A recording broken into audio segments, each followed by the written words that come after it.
Magandang araw. Kumusta kayo? Ako ay si Carol. At ako naman ay si Robert. And I am Rowie. And welcome to our channel.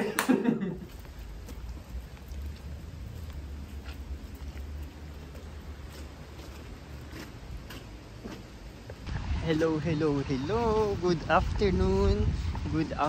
Tapos na ang araw na tag-init dito na nakikita nyo kaming masaya naglalaro sa park. Ayan na siya, winter na. Tapos tag-ulan, malamig, mukhang miserable yung place. Anyway, kakatapos lang ng work ko, tapos nag-nap kami ni Carol. Tapos ngayon pinapalakad namin si Flynn. Anong oras pa lang? Alas 5. Basang-basa. Bitte? Ich denke nicht, oder? Besser nicht, oder? Ja, die laufen auch nicht so viel, Ja, sind verkältet, ehrlich gesagt. Ja. Digga, das Wetter ist so scheiße. Gusto ko sanang papaglaruin dun sa plaza, kaso sabi ni Carol wag na kasi nung 4 days ago, 6 days ago inubo yan si Flynn kasi pinaglaro namin dun sa park. Tapos basa yung park, nasamaan siya, inubo siya, 2 araw siya nag-uubo. So sabi ni Carol wag daw. Ang lamig. Alam mo, pag nilalabas ko yung kamay ko, kapag nakalabas siya ng matagal, parang kasi ang nanonood sa akin is more than 50% na nanonood sa akin is sa Pilipinas, para may idea kayo kung gaano kalamig. Pag nilalabas ko yung kamay ko, parang na-freeze siya. So kailangan ko ng gloves. Kasi hindi tatagal yung kamay ko ng nakalabas na nagbablog. Tapos yung tenga ko, may allergy yan sa lamig, kaya may ganito ako every winter. Yan na, nakasalpak na yan sa tenga ko. Nako, grabe ang ulan, tapos ang lamig. Ipapakita ko sa inyo pa paano naglalakad si Flynn. Tingnan mo, ayaw niya sa sa lamig, ayaw niya sa basa. Tingnan mo, maglakad siya. Para nakatingkayad. Tingnan mo.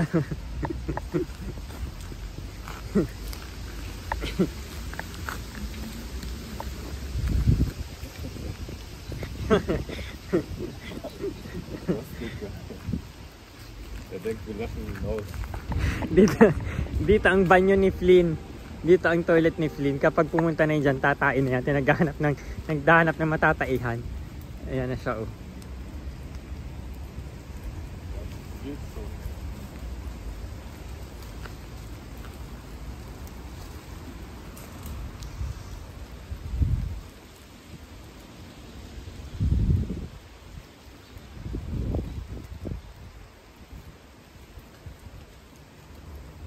Ayun na, ano siya.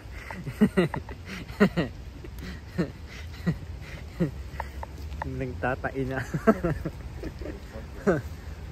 Oh, is it fertig? Yan ang toilet niya.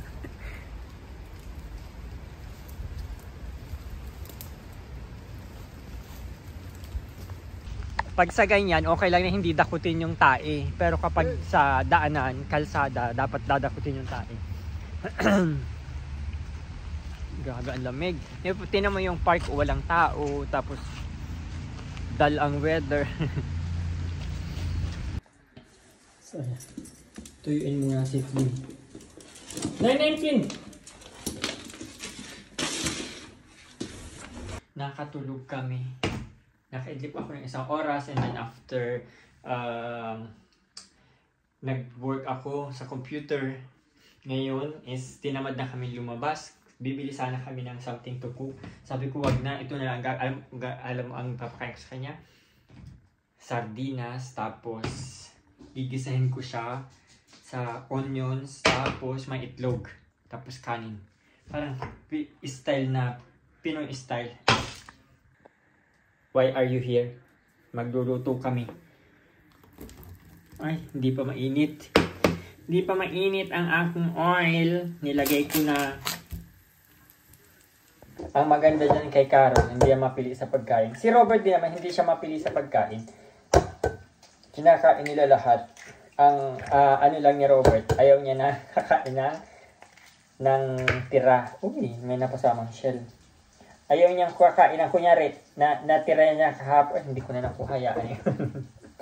Maliit lang naman. Kunyari, kanin na naiwan from yesterday, tapos di ko nalagay sa ref. Hindi niya na yung kakainin.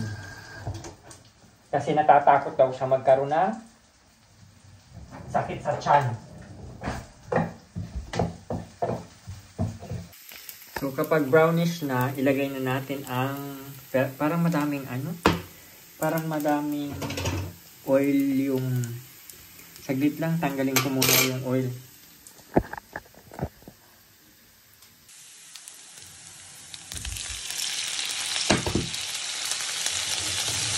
So luto na siya. Ilagay na natin ang ating itlog.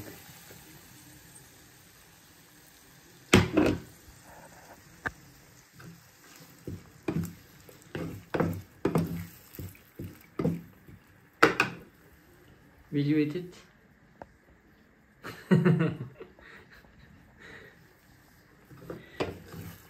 Filipino dish. But it's nice. Si Flynn is pakakainin ko na ganito yung itsura ng pagkain niya. Tapos lalagyan ko ng isang perasong itlog.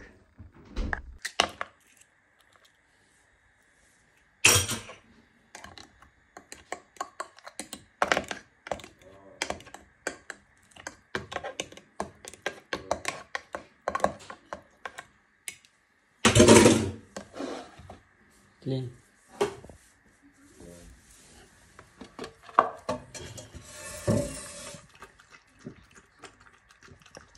Ganyan na ay nag-itsura ng pagkain. You like it, Pamela? Yeah. It's nice, Uda? Yeah. Not really. Uda? It's nice. Masarap. Pag madali ang pagkain kasi tinatamad kami lumabas at mag-grocery. Kasi malamig na.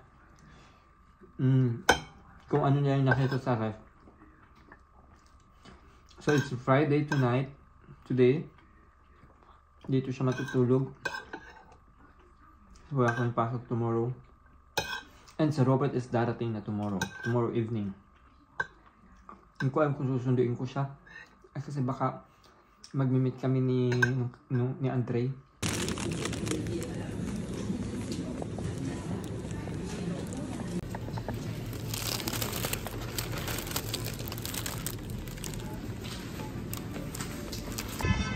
Inilabas namin si Flynn para tumae at umihi. Ay, hindi pala tumae na siya pala kanina.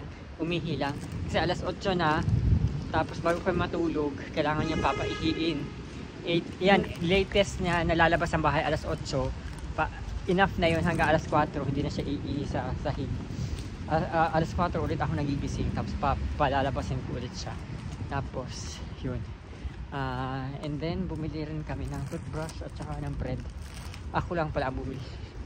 Siya isa sa labas. Kasi matutulog siya sa bahay, nakalimutan daw niya yung toothbrush niya. So, yun. Ang lamig pa rin. Okay.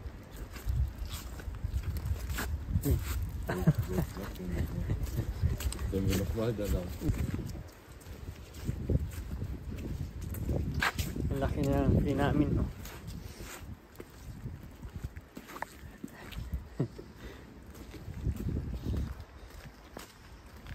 Basa ang kalsada.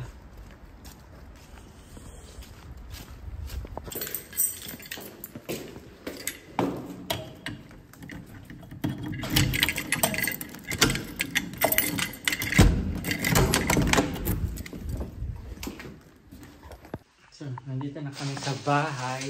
Ang aking almusal for tomorrow. Anyway, si Chris nga pala is pumunta ng Munich. Ang Munich is 6 hours away from Berlin. So hindi ko siya makikita ng I think 2 weeks kasi binisita niya yung tatay niya na may sakit. Yung tatay niya is I think 90 years old na. 90 ba? Or 80, around ganong age. Yeah, so but good thing is si Robert pabalik na. So meron na kami ulit friends. Yung aking flowers na bigay ni Baby Carol yesterday. Anyway, yeah, yun lang guys. Thank you very much for watching and I hope you enjoyed your vlog namin for today. I will see you again on my next vlog. Bye!